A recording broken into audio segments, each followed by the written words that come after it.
एक कथा आपको सुनाते हैं। श्री हनुमान जी महाराज अशोक वाटिका में गए, अशोक वृक्ष के पत्तों में छिप गए। तरु पल्लव महा रहा लुकाई,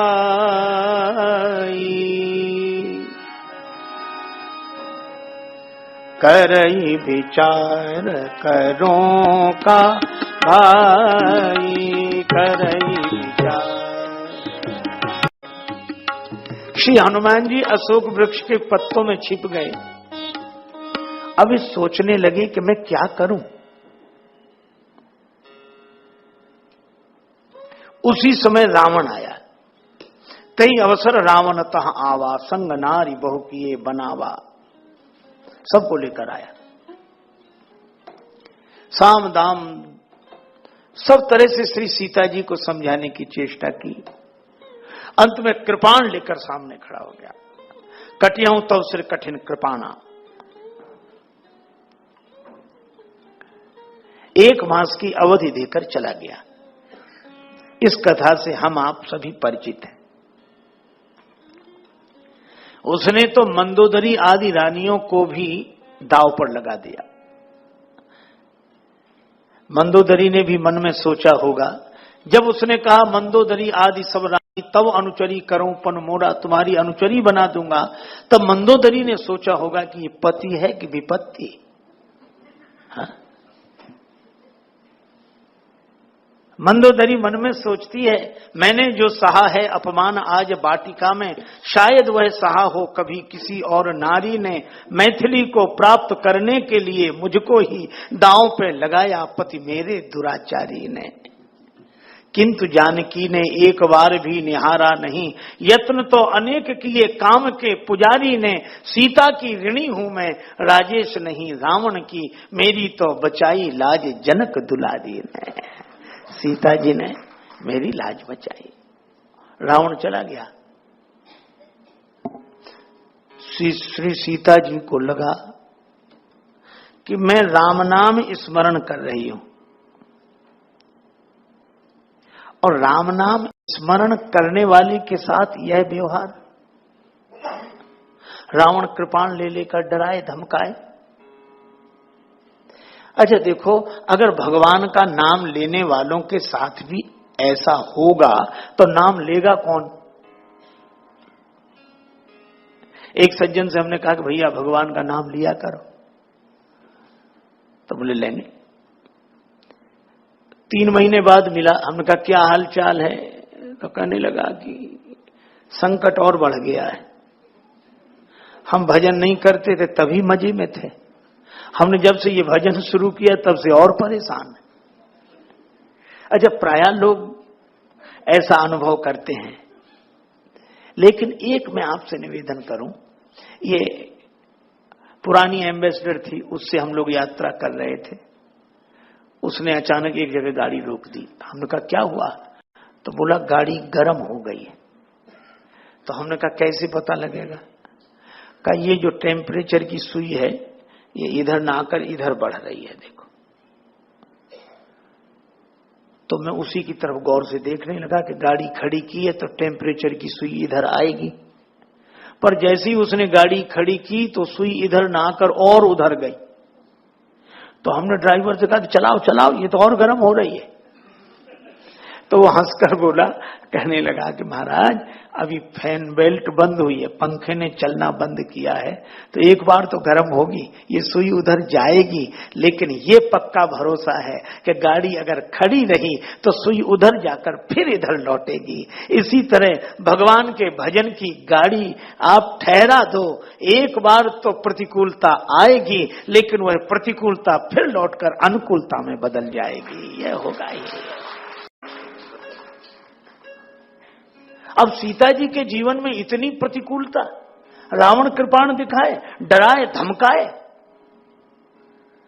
श्री सीता जी को लगा कि भगवान का नाम लेने से कोई लाभ नहीं है। त्रिजटा तो चली गई। श्री सीता जी आकाश की ओर देखती हैं। एक तारा भी मेरी विपत्ति हरण करने के लिए आ जाए, चंद्रमा तुम भी पावकमय शशि स्रवत न आगी। फिर अशोक वृक्ष से कहा कि अशोक तू ही अपना नाम सत्य कर दे। भगवान का नाम तो सत्य हुआ नहीं, अशोक तू अपना नाम सत्य कर दे। हनुमान जी ने जब यह दशा देखी तो कपिकर हृदय विचार दीन मुद्रिका डारी। तब हनुमान जी ने उसी समय मुद्रिका डाल दी, राम नाम लिखित मुद्रिका। श्री सीता जी ने मुद्रिका उठाई, राम नाम। मानो हनुमान जी ने कहा कि माता आप राम नाम ही स्मरण करें। क्यों?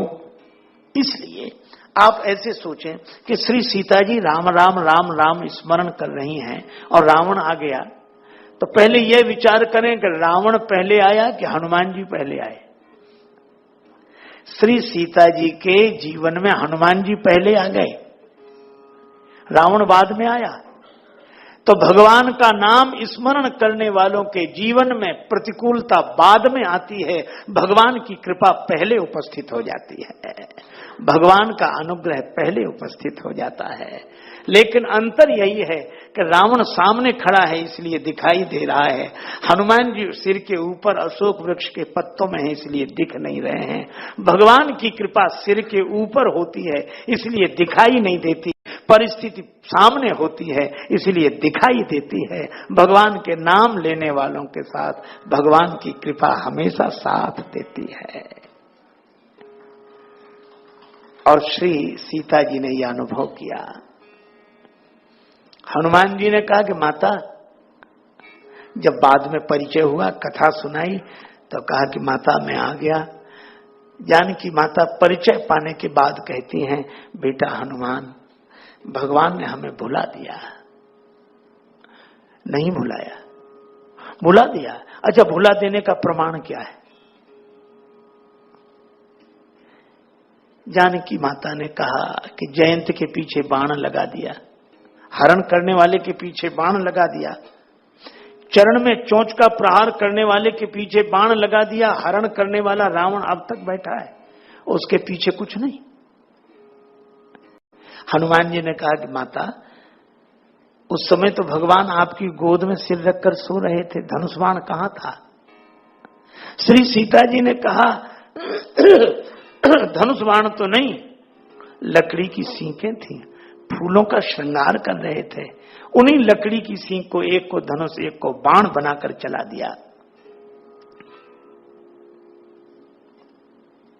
अच्छा, तो सींक क्या बाण बनी होगी? नहीं नहीं, भगवान का संकल्प था, वह तो ब्रह्म बाण हो गया। अच्छा, तो मां लोगों को तो सींक दिख रही होगी।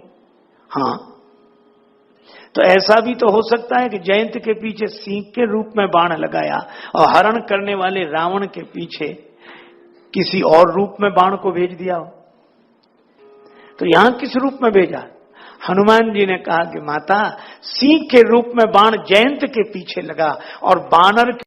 सीता माता बोली, रूप में राम जी ने अपने बाण को रावण के पीछे लगा दिया। ये वानर नहीं, बाण ही है। जिमि अमोघ रघुपति कर बाना, यही भांति चले हनुमाना। ये रघुपति बाण कृशान, जननी हृदय धीर धर जरे निशाचर जान। ये राम जी का बाण कृशानु है। सीता माता बोली, बेटा हनुमान, तुमने बता दिया, मुझे बता दिया। हनुमान जी ने कहा, मां मैं क्या बताऊंगा आपको, यह तो आपकी लीला है। आप पहले ही समझ गई थी, जब रावण ने कृपाण दिखाई तो आपने सोचा क्या मैं यहां अकेली हूं? तो विचार किया क्या मैं अकेली हूं? नहीं नहीं, पता लग गया हनुमान आ गए हैं। तब आपने रावण से भी कह दिया, असमन समुझ कहत जान की, खल सुधि नहीं रघुवीर बाण की। राम जी के बाण का तुम्हें पता नहीं, और कथाओं का आश्रय न लिया जाए तो हनुमान जी ही राम जी के बाण हैं। तो भैया, भगवान नाम लेने वाले के साथ भगवत कृपा रूप बदल बदल के आती है और कल्याण अवश्य होता है, निश्चित होता है।